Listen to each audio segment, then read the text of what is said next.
जय श्री राधे कृष्ण। आप सभी का आपके अपने YouTube channel BK Mishra present में बहुत बहुत स्वागत है। आइए आज आप सब सुनेंगे रमा एकादशी द्वादशी पारण के दिन तुलसी माता की कथा। जो भी भक्त सच्ची श्रद्धा के साथ भगवान विष्णु का पूजन करते हैं, भगवान शालिग्राम का पूजन करते हैं, माता तुलसी का पूजन करते हैं, एकादशी का व्रत करते हैं, इससे भगवान श्री हरि विष्णु अति प्रसन्न होते हैं और अपना कृपा प्रदान करते हैं। एकादशी का व्रत जो कि सभी प्रकार के पापों को नष्ट करने वाली है और व्यक्ति के जब पाप और ताप नष्ट होते हैं तो उनके पुण्यों का उदय हो पाता है और सभी प्रकार के फिर सांसारिक सुखों की प्राप्ति होती है। हिंदू धर्म में तुलसी का बड़ा ही विशेष महत्व माना गया है। माता तुलसी जो कि अपने भक्तों के सभी प्रकार के पापों को नष्ट करने वाली है और भगवान विष्णु को जो कि तुलसी दल अति प्रिय होता है।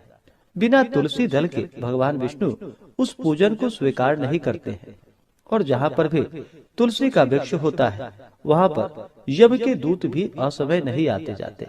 इसलिए चाहिए कि माता तुलसी का पूजन करे और तुलसी वृक्ष के नीचे जो कि दीपक जलाने चाहिए।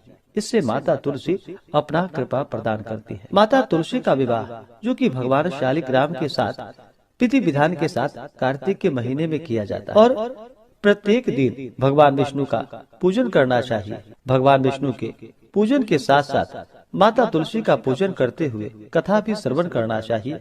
इससे भगवान विष्णु और माता तुलसी का कृपा प्राप्त होता है। तो आइए सुनते हैं द्वादशी पारण के दिन तुलसी माता की कथा। अगर आप एकादशी व्रत द्वादशी पारणा तिथि के दिन ब्राह्मण दक्षिणा, अन्नदान, वस्त्रदान, गौदान आदि के लिए देना चाहते हो तो आप अपनी श्रद्धा और सामर्थ्य के अनुसार हमें डिस्क्रिप्शन में जाकर के वहां से गूगल पे, फोन पे या अकाउंट नंबर के माध्यम से आप अपनी श्रद्धा और सामर्थ्य के अनुसार हमें ब्राह्मण दक्षिणा प्रदान कर सकते हैं।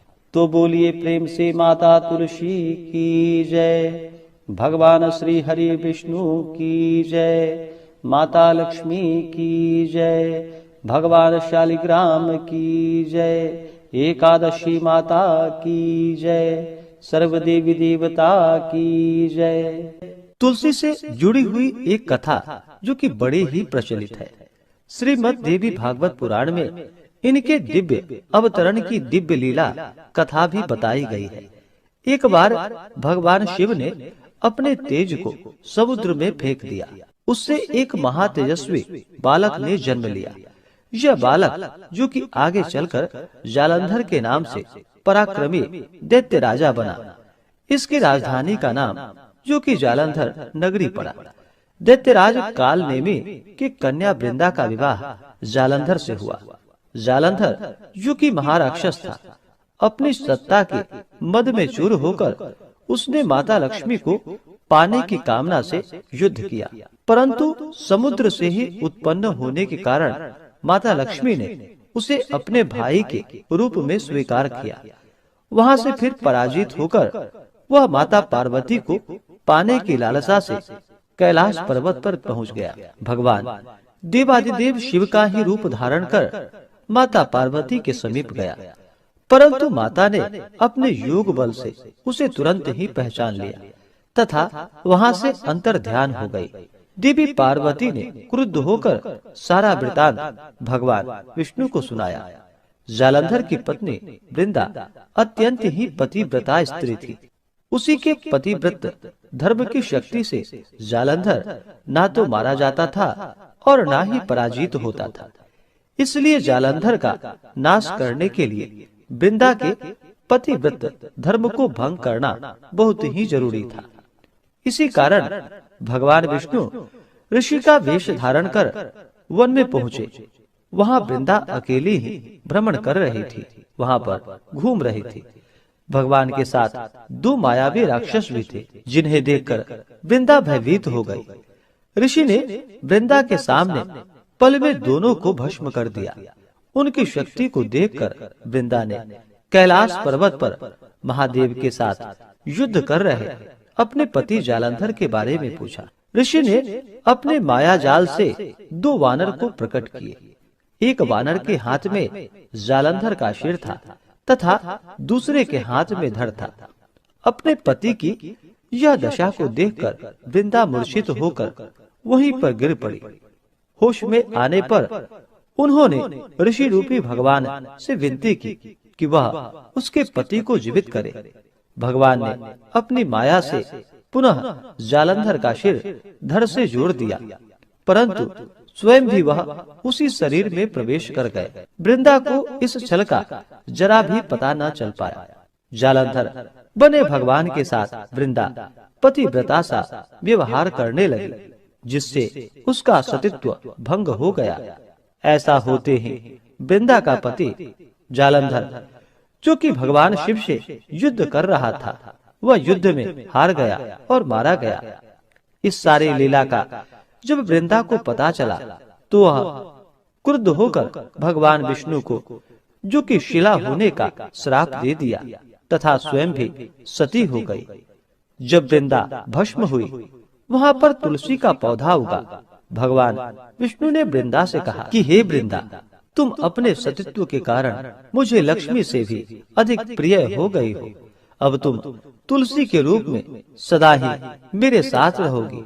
जो मनुष्य मेरे शालिग्राम रूप के साथ तुलसी का विवाह करेगा, पूजा करेगा, उसे इस लोक और परलोक में विपुल यश की प्राप्ति होगी।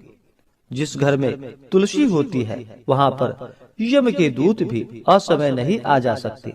गंगा व नर्मदा के जल में स्नान तथा तुलसी का पूजन बराबर माना जाता है।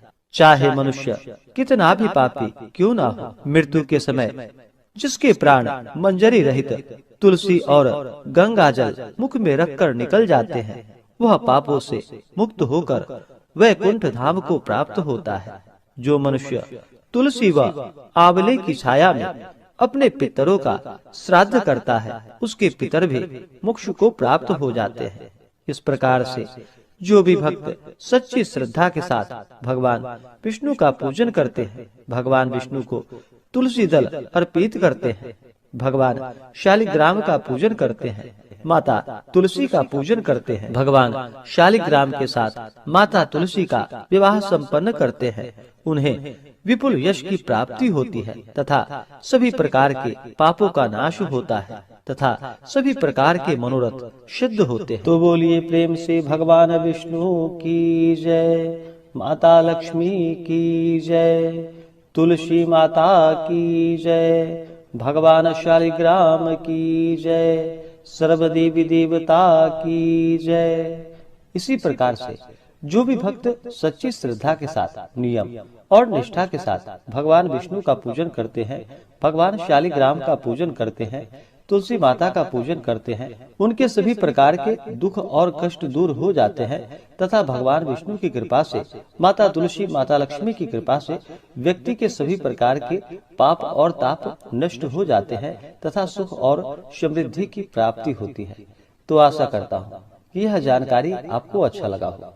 ऐसे ही ज्ञानवर्धक जानकारियाँ प्राप्त करने के लिए हमारे इस चैनल पे अगर आप नए हैं तो चैनल को लाल बटन दबा करके सब्सक्राइब करें, साथ में बेल आइकन घंटी को दबाएं ताकि मेरे वीडियो का नोटिफिकेशन आपको समय से मिलता रहे। वीडियो को लाइक करें, शेयर करें, सुखी रहें और स्वस्थ रहें। जय श्री राधे कृष्ण। धन्यवाद।